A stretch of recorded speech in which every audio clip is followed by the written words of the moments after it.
All right, so let's talk about identifying your skills. I really like this particular workshop because I think it's central to everything we do in job search. Many people don't look at it that way initially. They think of putting together a resume and putting together their work history and then applying for jobs they know they can do. And that may have worked for you in the past and it may work again. I'm not saying it wouldn't. What I'm going to give you is what I call best practices in marketing yourself to a new employer. The key there is a new employer. Your previous employer, or maybe even your current employer, if you're just looking to get promoted or you're looking for new opportunities outside of what you're currently doing, they know what you've done. They know the skills you bring. And that's why I think it's really important to look at every job opportunity as, where does this lead? I'd much rather grow within an organization because I don't have to reintroduce myself. I don't have to make new friends. They are going to know and value the skills I bring to that job. That's not always possible. And many of us, several times in our career, find ourselves reintroducing ourselves to new people. In that case, they're not going to know what you bring. And it's important that we tell them, we prove to them what we've been successful in the past at doing for previous employers. And that's not just titles and dates, that's skill statements. And before we write a skill statement, we, of course, have to identify the skills that we have to offer.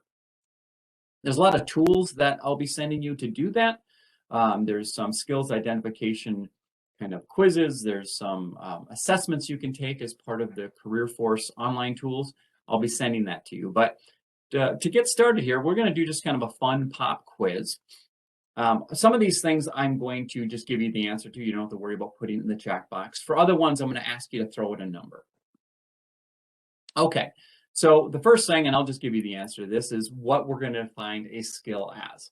Now, I don't think of a skill as breathing or necessarily walking. I mean, that's something we can do. But think of anything that you could offer an employer. So a skill is anything you can do well. Okay, so throw out a number for this. How many skills do you think the average person has? Just throw it out there. That's very specific, 37. I like that. 10, 100, 200, 2,000. Wow. 15, 40, 10, maybe 500, 27, 42. That's the answer to everything.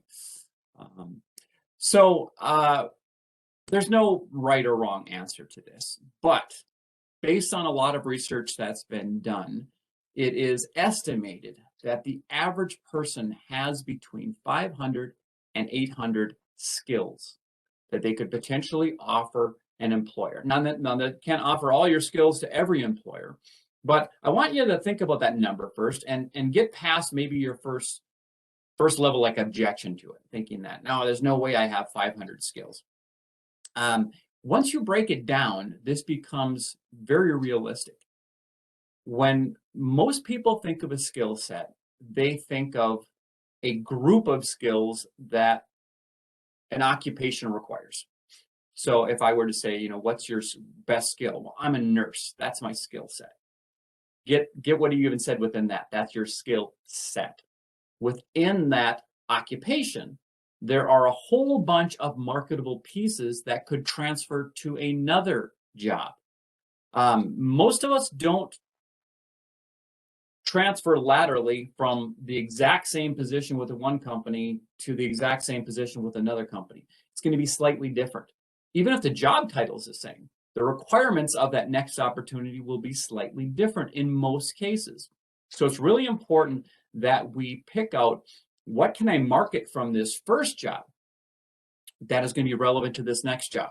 And what's really cool about it is, in today's job market, they tell you, in most cases, they'll put a very lengthy job posting and they'll say, here's what we need you to be able to do.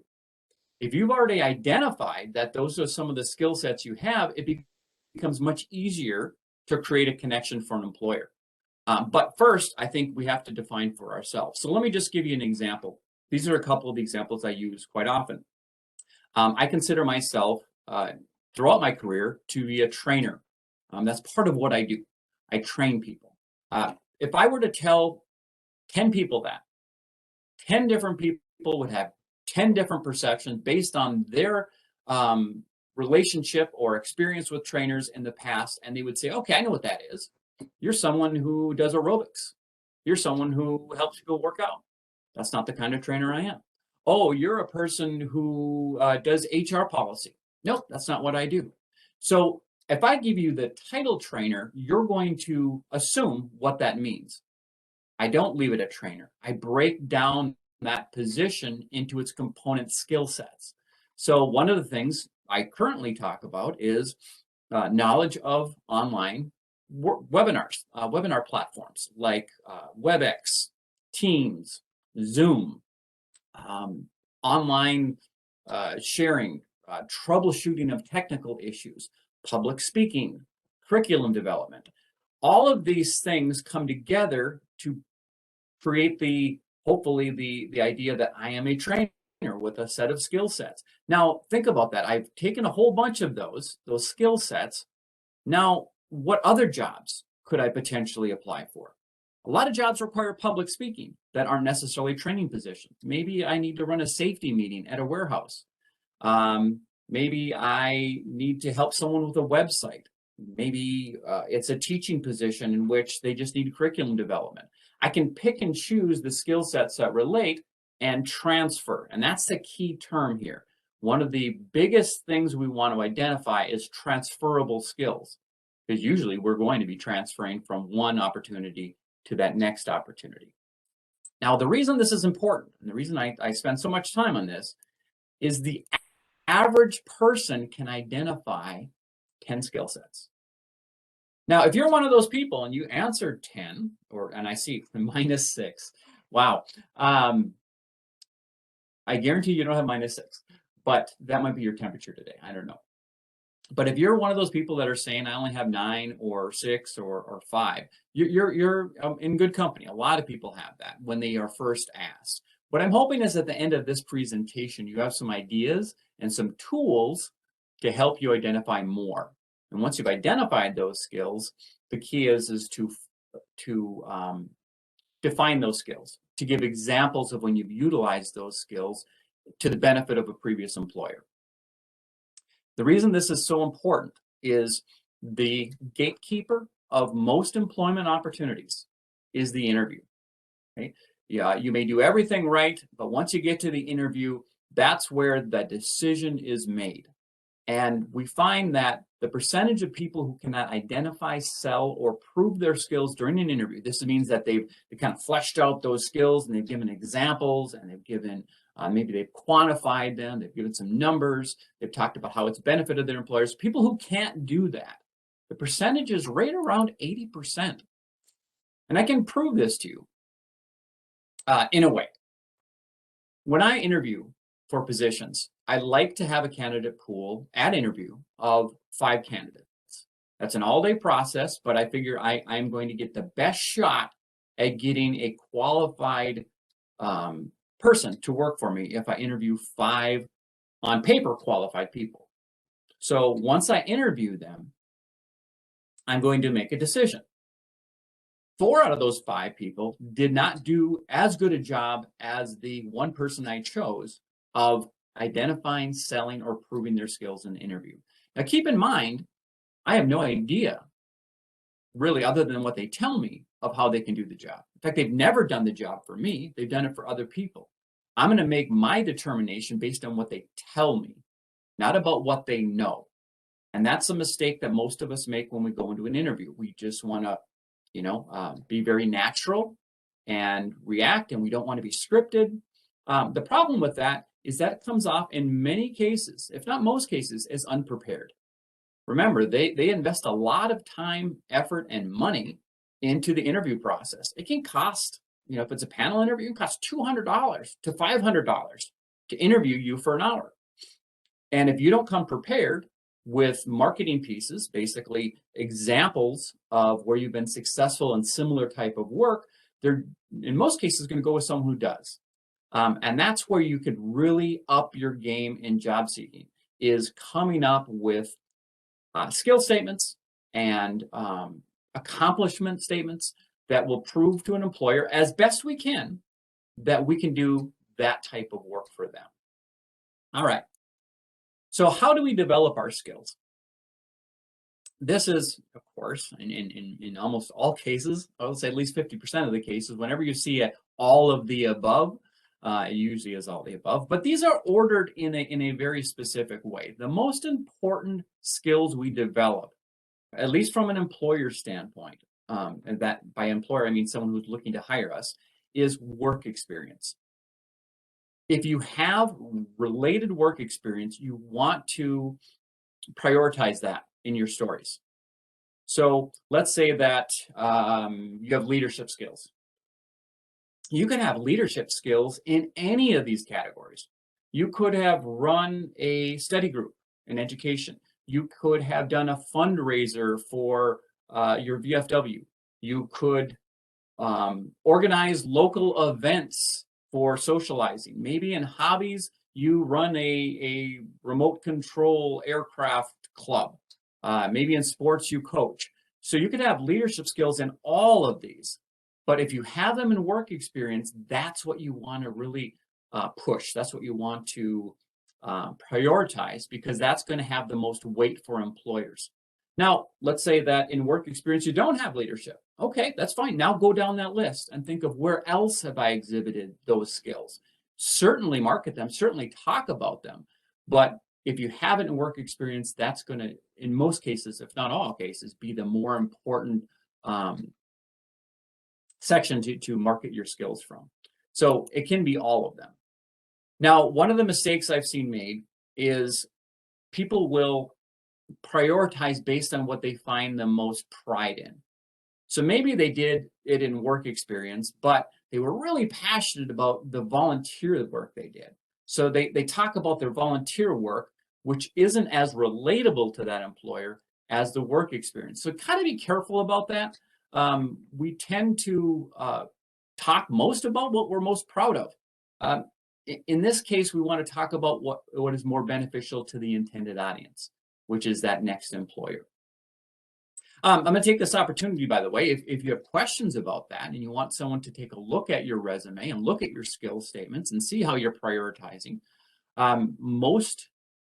There are, let's see, of the 50 locations, career force locations throughout the state of Minnesota, there are at least 16 that have appointments available for in-person, on the phone, or online. That's whatever you're comfortable with. So I'm going to be giving you a link to finding your nearest location. And once you've done that, you can go to their webpage and see if they have open appointments. You do not have to come in. In fact, for safety reasons, whatever works best for you, it works really well for us. But this is an opportunity to have someone look at your resume. Everyone's situation is unique. I'll give you some general ideas here. I'll look at the chat box and I will answer questions that I can, but some are going to be so specific that it'd be better for you to meet one-on-one with somebody. Everyone should have their resume reviewed at some point, because we're too close to our resume just in writing it, in living it. We make certain assumptions. If you give it to someone who doesn't know you, they're going to look at it like an employer would look at it, with a fresh set of eyes. And they're going to find some things that maybe they would suggest you change or give you some new ideas.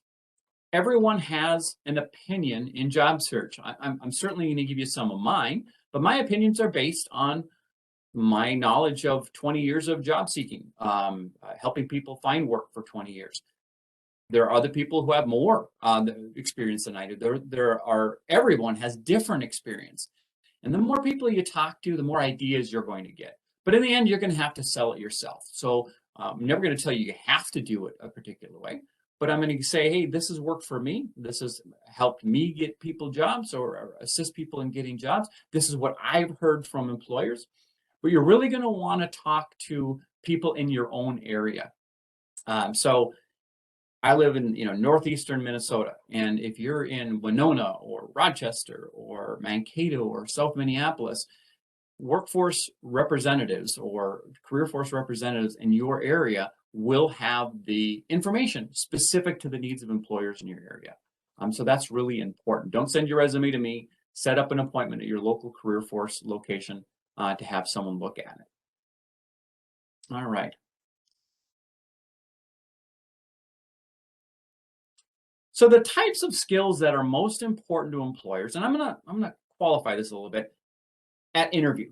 At interview, the types of skills that are most important to employers is surprisingly soft skills. To me, at least, it was surprising. Maybe it's not surprising at all to you. But at application, they're going to tell you exactly, here's the skills you need. You know, we want you to have these skill sets, and you reply to those, you react to those. But you're going to find at interview, it changes a little bit. And the reason for this is the screening process, the application, the filling out the resume, got qualified candidates to that stage. So assume that within the interview pool that you're competing against, everyone's qualified. Okay, I know that's never, there's, you know, quite often there'll be someone who knows someone who is referred by somebody, and there's things outside of our control, but I don't worry about things outside of my control. I assume everyone I'm competing against in an interview is qualified. Then I ask myself, why are they going to hire me? Of those 5 qualified people, why are they going to choose me? Here's why. The soft skills, the people skills, how I will fit into that organization, and one of the ones I really focus on, how will I adapt or learn? Okay, so I make sure that the stories I tell in reaction to the questions they ask reflect these things. And you might ask yourself, and this is a common question, well, how am I going to know what questions they're going to ask? You're not going to know exactly what kind of questions they're going to ask, but behavioral based questions, which are, tell me about a time in which you, give me an example of when you, they can ask that any number of ways, but they're really trying to get at the same things. They're getting at, what kind of people skills do you have? How are you going to fit into this organization? And will you adapt or learn? Are you open to that? If you have stories that represent these, you can choose the best story to react to whatever question they ask. What I do, and we talk about this in the interview class, what I do is I just look up, I Google it, top 30 behavioral based questions in an interview, top questions in an interview. And you're going to find that they're not industry specific because we didn't quantify that within industry. They're general, you know, questions like, tell me about yourself. There's a lot of conflict questions. You know, tell me about a time you disagreed with a coworker, or were given a directive from a boss that you didn't think was ethical. They're not going to invent brand new questions. They usually use the same pool of questions. They may phrase them differently, but you're going to hear the same types of questions. So we can prepare for that. Now, the adapt learn example I'm giving you, I'm going to ask this question in the chat box here.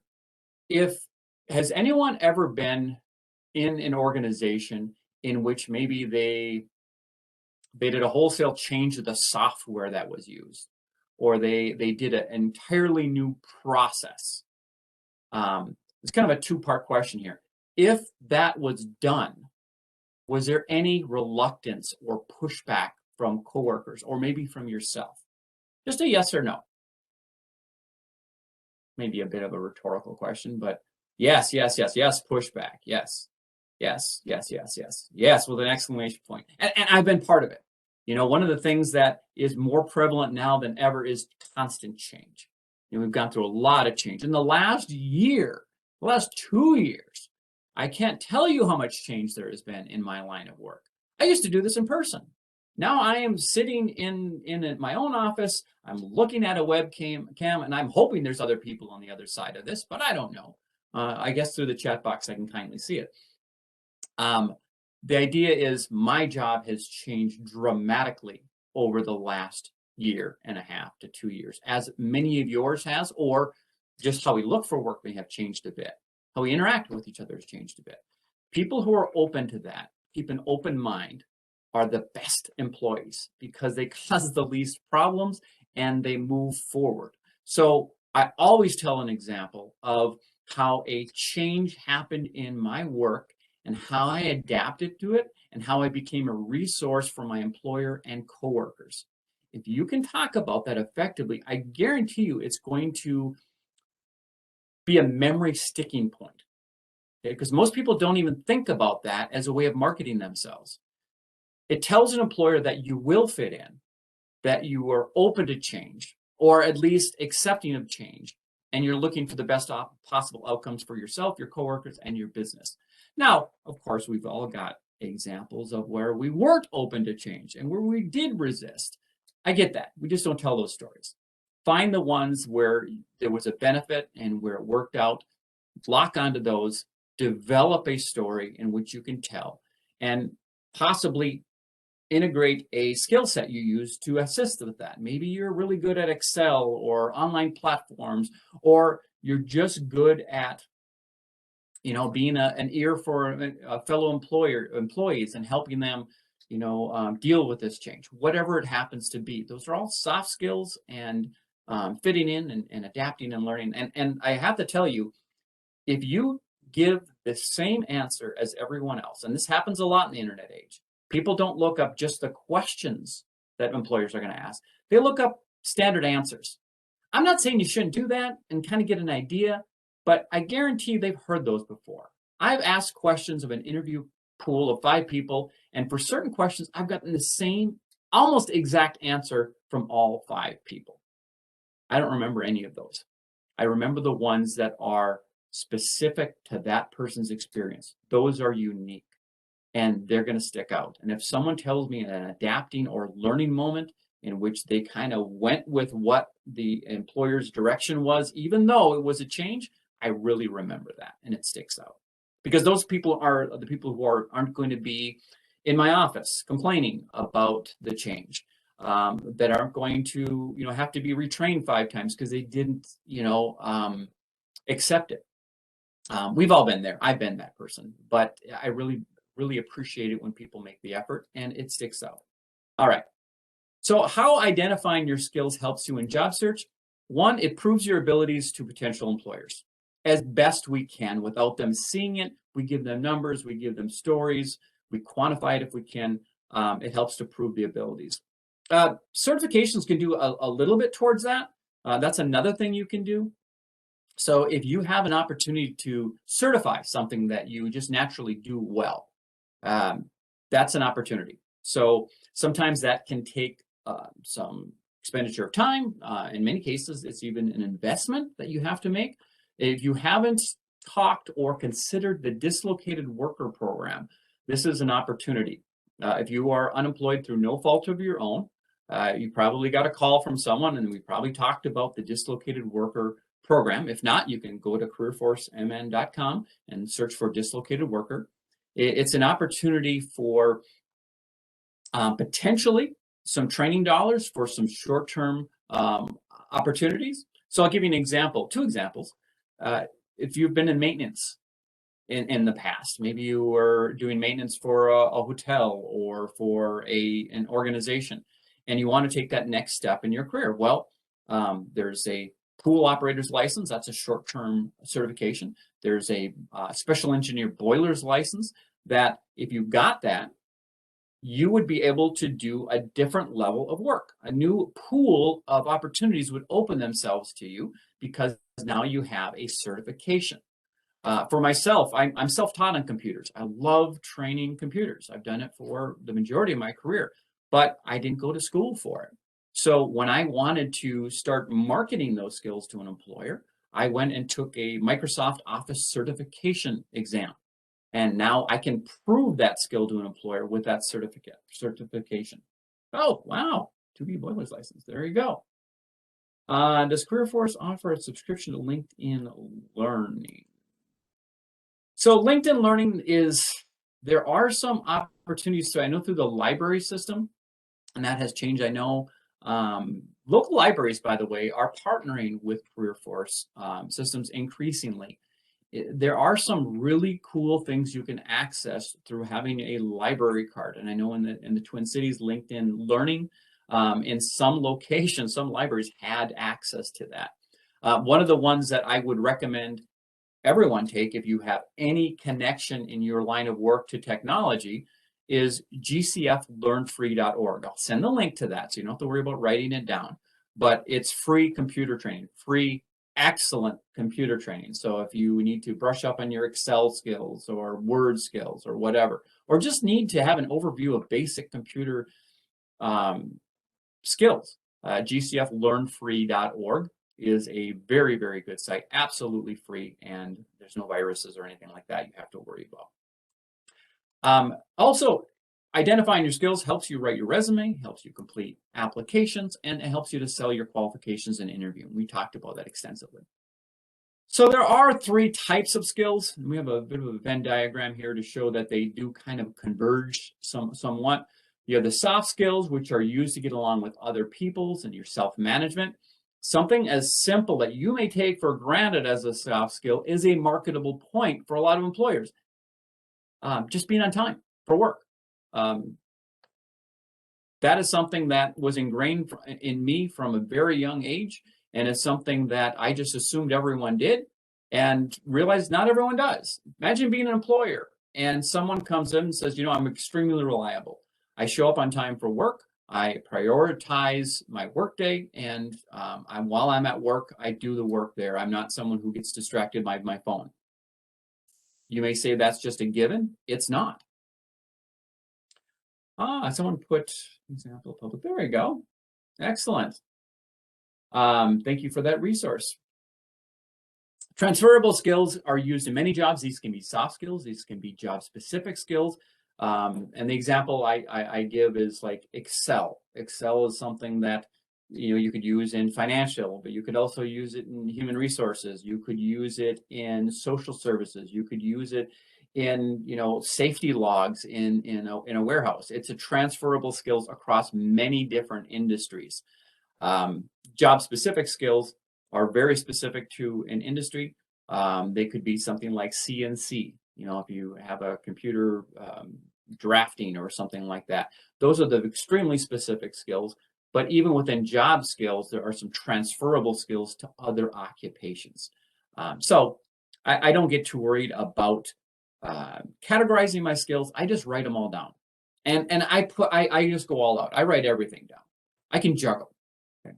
I never found a clown job to apply for, but I put it down there, and I put down everything I can do, and then I look at job postings and I think, is there anything in my list of jobs that is something of need to this employer? Don't get too wound up about what you assume an employer does.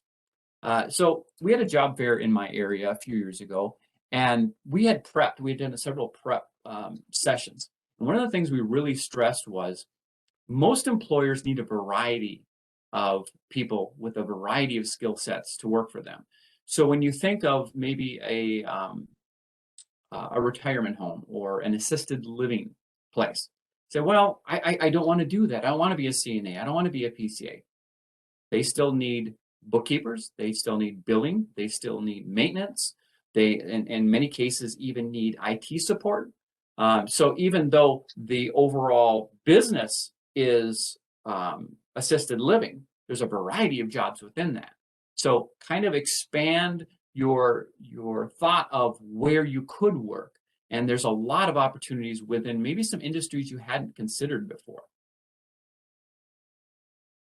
So Bill Gates once said, "My people have the confidence of their convictions and they know their skills." And I like this quote because when you put all the skills out there and you kind of figure out what do I do? What could I market? It provides some opportunity even within a job. And it leads to job satisfaction because you maybe can volunteer if you're looking for that. That's a project I would like to be a part of because I really enjoy that. Or here's something else I could do if you have needs for it. It really helps to keep a job. It makes you indispensable. If you have skill sets even above and beyond what are needed, sometimes that can help you keep a job when other people are laid off. There's a lot of things that skills are hard fought. They take a long time to develop, and you certainly want to market what is relevant to a job, but you should also be willing to kind of react to other opportunities or other questions they may ask or other things they bring up. Because you can say, well, you know what, that's funny you should ask that, because in my previous position, I was in charge of fundraising for the United Way Drive. Not something you might have thought about, but they brought it up, and now you have something ready to go, a skill statement, a success story to talk about that's going to add value in that interview. maybe separate you from other people. All right, forward here. So I'm just going to take a quick look. I see we're sharing some, yes, integrity, on time, loyal, excellent. See, we're sharing some resources. That's great. Yeah, change takes people out of their comfort zones. Really good point. And that's why people are adverse to change, because we're really comfortable in our comfort zone. And I've never seen a big change that's happened where at least half the people didn't say it's better the way we did it before. The way we did it so much easier before. Eventually, you're going to get to a point where you find, hey, maybe this wasn't such a bad idea. And that's what I always try to look at. I always think of, hey, the decision probably wasn't made off the cuff. There was probably some thought that went into this. And I'm going to go with it because that's where we're going. I'm going to do the best of it. And hopefully this improves everyone's workflow. So let's talk about applications for a bit. This is where you're going to list a lot of your skills. So have your information ready. I'm going to be sending everyone a personal data sheet that you can fill out. And this is really good. Even if you're filling these out online, it's really good to have a hard copy to work off of. And it's especially important if you're filling them out in person. That still happens, by the way. I know we think that doesn't happen at all. It happens every day. Some employers still have people fill out paper applications. Some people still have people come in to fill out applications. But even if you're filling it out online, you're going to be more organized if you're working from something you've already kind of sketched at least your dates of employment and maybe some skill statements and some success stories. So have that information ready. Now, if you don't have exact dates, do your best to get those. Call a former employer and ask. I know that's not a comfortable conversation to have, but once you get that information, store it in a place where you're not going to lose it. We won't want to reinvent the wheel every time we apply for a job. So what I do is I email it to myself, or I store it on Google Drive or whatever, so that even if my computer crashes, I can just log back into my account and I can gather that information. I can reclaim it. In extreme cases, extreme cases, you can contact the Social Security Administration and pay for a listing of when you work at certain jobs. I certainly wouldn't recommend that because that costs money. Do your best to find those dates. Now, why it's important to find exact dates is, even though some employers, it'd be just fine, you do the years you work there. For especially government jobs, they're going to be very specific about time periods. So if they say 2 years of experience required, they're going to need you to show 2 years. So if you say I worked there from 2020 to 2021, that's not 2 years. That's 2 days. They're only going to give you the minimum amount that you can prove. So if you say 2021 through 2022, the only thing they can prove off that is December 31st of 2021 to January 1st of 2022. I know that seems silly, but I've actually seen that as a screening tool. So if you're close on dates of experience, be more specific. And that's why it's important to have those exact dates. And when you put it on your application, you are testifying or verifying, and it's a legal document. That's grounds for termination if it's not correct in some cases. I've had to go back in my employment years after I worked for a company, and I had to go back and prove my employment dates. They made me verify them. And luckily it was all on the up and up, but they could have let me go if I had, guessed at some dates. Now, I'm not saying anyone's, most employers are that specific, but the more information you have, the more specific you can be if you need to be. Be positive and honest on your application. Use the keywords they use. It's okay to use words they use as long as it's the truth. So if someone's looking for a facilitator, my training experience could be termed as facilitation. There are different ways of describing the same skill sets. Don't use the same marketing for each opportunity, because they're going to describe it differently. They're going to use different words. Of course, be honest, but you can use different words to describe the same skill. Use their words. Use the space wisely, and don't assume the same person who looks at your application is looking at your resume, because they're not in many cases. The larger the organization are, the more often they compartmentalize the hiring process. It might be the HR department that looks at the applications, and then they send the resumes on to the interview committee. I was absolutely shocked.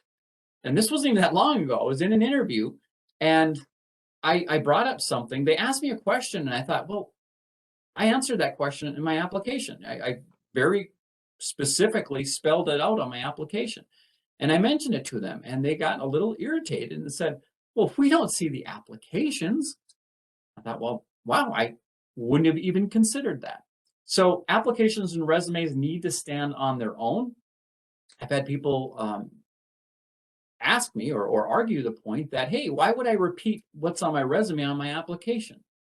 I already put it there. I want to use my space wisely, because they have to stand on their own. I'm not saying you put exactly the same information on both, but they need to be their own. They need to be similar marketing pieces, basically. Follow directions, of course.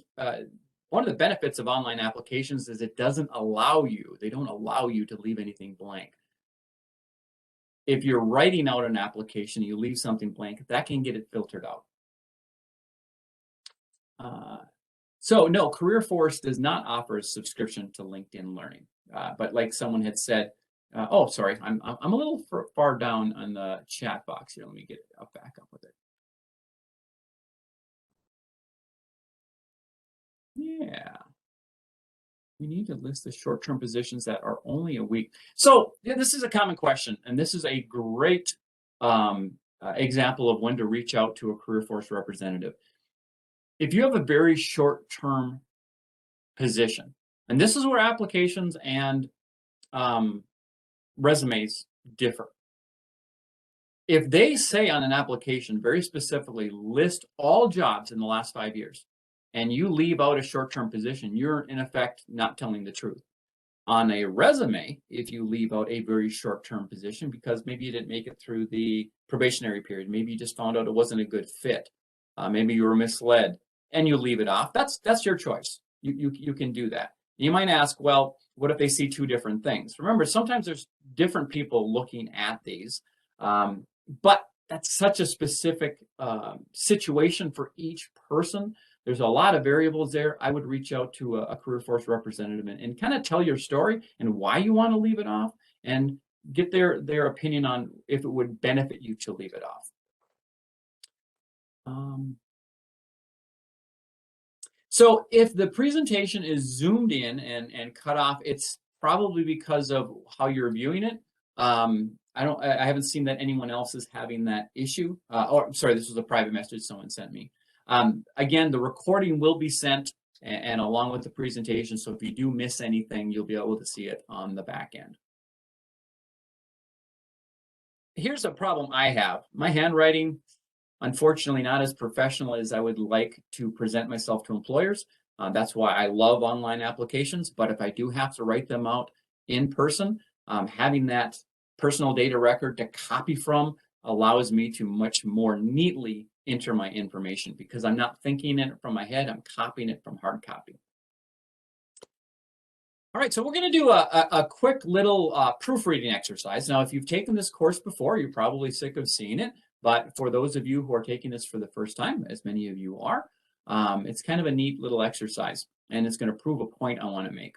So I'm going to give you I'm going to show a slide, and it's only got 4 lines of text. There's no tricks to this, by the way.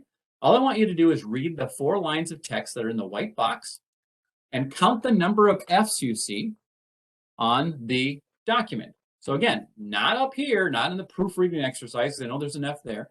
Just in these 4 lines of text, count the number of F's you see, F as in Frank, and put the number into the chat box.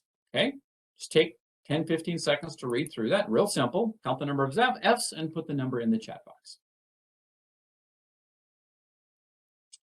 Okay, so we got a 3, 6, got a 3, got a 3, got a 3, 6, 6, 3, 3, 6, 4, 5, 4, 3, 4. Now, you may be asking yourself, having read through this and all of us being very intelligent people, how could, in such a simple exercise, there be different answers to something that's extremely obvious?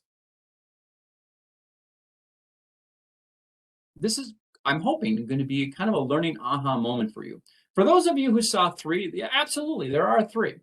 We've got finished, we've got files, and we've got scientific. But for those of you who saw 4 and 5, you caught one of the other ones. For those of you who caught 6, you caught all of them. The UGs also have an F. We skipped over that. Many of us did, by the way. And this is not an intelligence test, so don't worry. If you got 3, a lot of people get 3. What it means is your mind's working faster than the instructions you were given. We skip over 2-letter words. Now, this is as easy as it gets in that you're looking at this for the first time. Imagine if you knew what you were going to say. In your mind, you had it set how it was going to sound.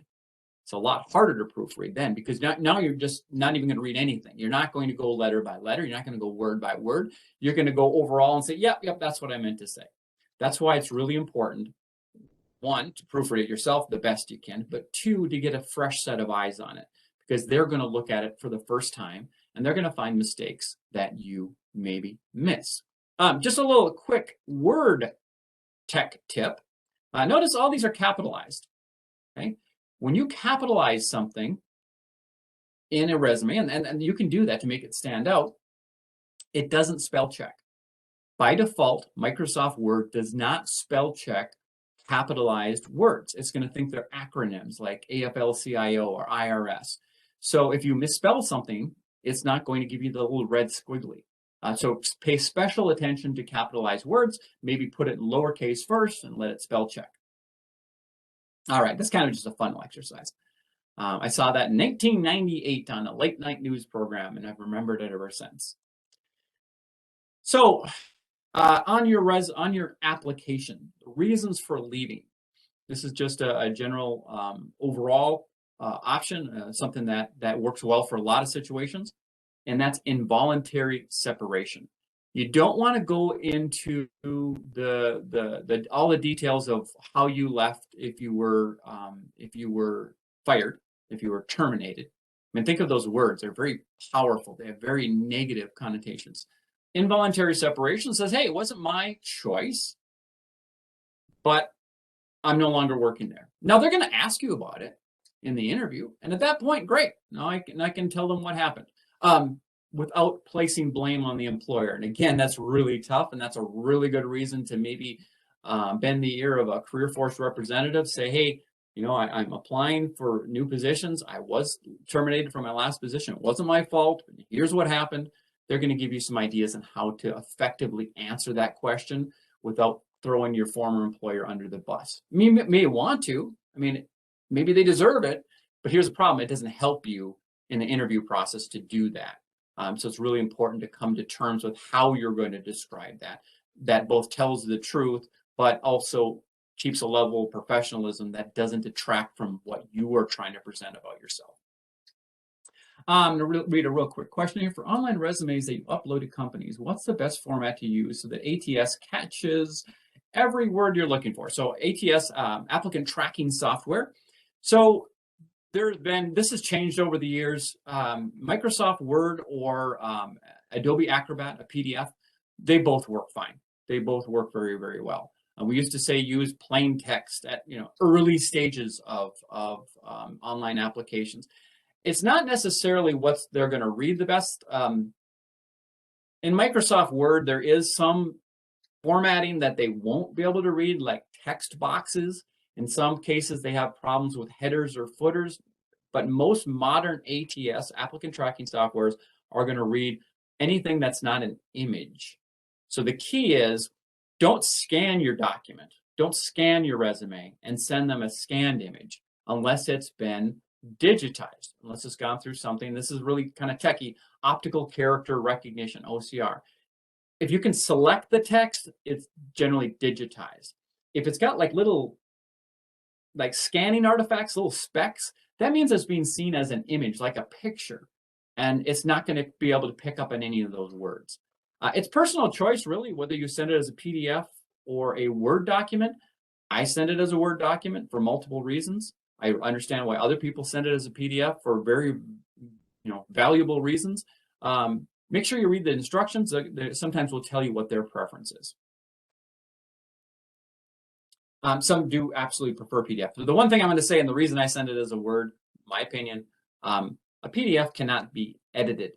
So if you, and that's to your benefit sometimes, you don't want to be able to edit it. The problem is that you can't edit it. So the next time you want to change your resume up and put new skills in there, if you only have the PDF version, you're going to struggle to customize that resume for the next time. If it's always a Microsoft Word document, you can always edit it. But again, there are perfectly legitimate reasons to have either one. Okay, if you resigned, you might want to go into a little bit of detail. You don't want to just say I quit. You might want to say voluntary separation due to relocation, or voluntary separation due to educational opportunity, or career enhancement, or whatever it happens to be. But be willing and able to answer questions they may have on that.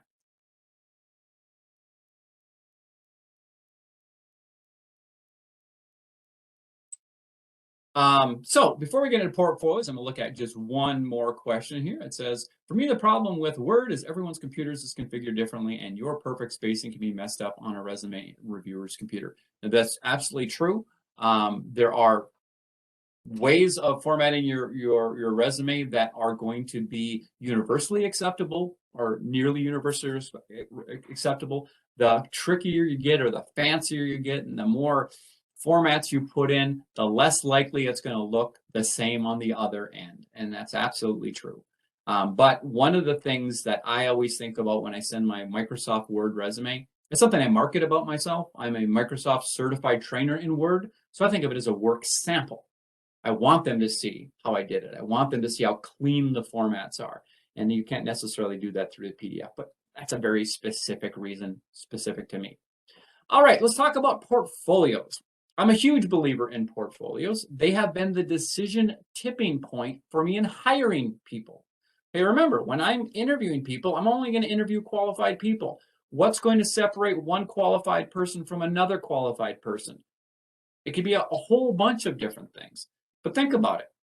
Let's say I interview 5 people and they all knock my socks off. And it's all, oh, this one was great, but this one's good. This is a hard decision I'm going to have to make. But the last person I interview does just as well as everyone else. And at the end of that presentation, at the end of that interview, they say, and to help you with your decision-making process, I've included this portfolio that has copies of my resume, cover letter, my reference sheet, should you want to check it, a couple of letters of recommendation from my former supervisors, a couple of selected work samples, and the certificates I've listed on my resume. I've included copies of those. Okay, you don't want to give them everything in the world, but it makes an impression, because one of the huge soft skills that you can present to an employer is organization, being professionally organized, and a portfolio can prove that. It's also thoughtful, and if you list certifications on your resume, many employers are eventually going to need documentation of that. This person said, before you even ask for it, here they are. It was a very, very impactful way of ending that interview with me. And it's the reason I hired the best employee I ever had, was because of that portfolio. So just some ideas to think about. When you do any document, when you submit a resume and maybe a cover letter if they allow it, and a reference sheet, think about the concept of branding. Branding means a lot of different things, but overall it's a similar look and feel. This is how we want to, this is our public face. So maybe our website, all the web pages have the same font. It's probably going to be the company branded font. Maybe they have a style guide for spacing and all sorts of different things. We can have that personally too, without a lot of effort and without a lot of thought.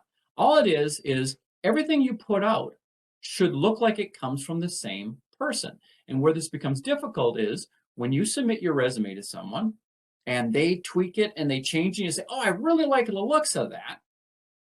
And you keep their look, and then you send a cover letter that's your look, you're going to create a difference in branding. Now, let me show you the example here I have. And I see this. This is not out of bounds. This is something I have seen multiple times. So I get a resume, and I happen to think, oh, this looks great. It's well organized. It's well formatted. I can find everything I'm looking for. And then I look at the attached cover letter, and it looks like this. What am I going to assume as an employer I'm actually getting as far as a skill set? Am I going to assume I'm getting the resume, or am I going to assume I'm getting the cover letter? In this case, I'm going to assume the cover letter because I'm going to assume the lesser. I'm going to assume they got help with the resume, but what I'm actually getting is what the cover letter looks like. So meet expectations at every stage of the process by doing a simple branding. If you have a header on your cover letter or on your resume, put it on your cover letter. Look at the difference there. Exact same words. There's no difference. I didn't change the content at all. But if we're going to be honest with ourselves, in most cases, this creates less of an impact than this does. And all that we've changed is the brand. We've just put a couple of extra seconds. We've copied and pasted our heading from one to the other. We put a date on it. We put the inside address, and we put a signature block. But the content was exactly the same. You're already starting at a higher level of expectation before they read one word because the branding met expectations. And you can do this with your reference sheet also. Simple, but it only takes a little bit. All right, let's take a look at what's the best way to deliver a portfolio when interviews are conducted via Zoom, MS Teams. You could send it as a zip folder. If you're not familiar with that, it's just you just take a folder, you right click on it, and you say send to compressed folder, zip folder, or you send them as attachments, as a follow-up email right after the interview. And you can mention that. You can say, thank you very much for this time. I really appreciate meeting you all over Zoom. Normally, I hand out a portfolio. What I will do is I'll copy everyone in and attach those documents to help you in your decision-making process. And then what you're going to do is immediately after the interview, you're going to send that information.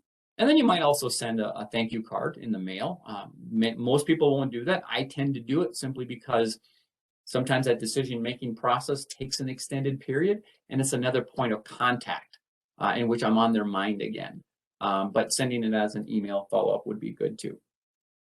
All right. So at this point, that's the majority of what I wanted to get through today. I'm going to take a look through the chat box and see if there's any additional questions, or you can ask questions in the chat box. If there's any that are hanging out there. I use Google Docs and create a PDF from the original for each job. Okay, I'm going to talk a little bit about Google Docs real quick here. The key there, what this person had mentioned, that they create a PDF from Google Docs. My opinion, but I can't say make absolutely sure if it's my opinion. My opinion is you don't use Google Docs. If you use PDF from it, then that works fine. That's great. But many people coming out of educational opportunities are used to using Google Docs because they might have used it for school. And they think that's going to transfer over to the employment world. It's in most cases not, because employers are reluctant to open up a shared Google Doc. I know I am because I've gotten a virus from opening up a shared Google Doc. They're not going to know what to do with it, and you may not know how to share it outside of that educational network you were in. And you send it, and they're going to say, well, I can't open it. Well, they're not going to say that. They're just not going to consider it if they can't open it, or they may not even click on it to open it. So it's okay to use Google Doc. And by the way, there are lots of free options out there. You don't have to buy Microsoft Word. That's expensive. I would never buy it. I teach it, and I wouldn't buy it. LibreOffice, L-I-B-R-E, I'll include a link to that in the follow-up email, is a perfectly legitimate, well put together Office suite that has a clone basically of Word and Excel, and you can save. And that's the important part. Save as a Word document, and it's going to open as a Word document for them on the other side. With Google Docs, you can even save as a Word doc. Just make sure you're not sending it as a online Google Doc.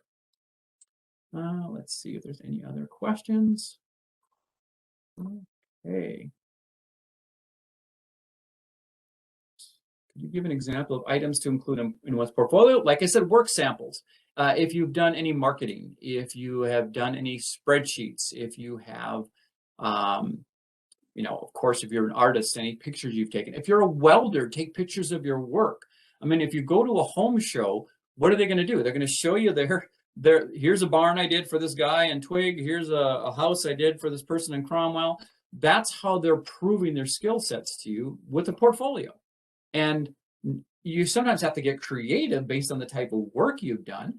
But if what you do relates to something, or you could even maybe put together I worked in social services for 5 years. Here's how many people I placed. Here's the average wage. Now you got to be, of course, if it's confidential information, you either have to redact things, or you have to be very careful that employers would allow you to share that. But there usually is a way to give a work sample within a portfolio. And then, of course, copies of your cover letter, your resume, your reference sheet. And then if you haven't attempted to do it yet, seek out getting a letter of recommendation from someone who has experienced your work abilities. All right. Yes, I will send the link to the computer classes. I think I've hit all the questions. What if you were laid off or not allowed to take any samples? Yeah, in that case, create one. Create one yourself. And it's an example of your abilities within to create marketing information. It's just a mock-up. I've seen people do that, and that can be very effective. All right, we're right at 11 o'clock. Thank you so much, everybody. I appreciate your time and spending a little bit with me this morning. I'm hoping everyone got a little idea of maybe how to further flesh out their skill sets. I highly encourage you to take the online assessments that I'm going to be sending you. It'll give you some ideas on some transferable skills you can use for your next opportunity. But I'm going to say it one more time. If you need any help, that's what we're here for. Reach out to your local career force staff for resume reviews, for mock interviews, for labor market research. We're here to help you get back to your next career, get on to your next career, your next opportunity.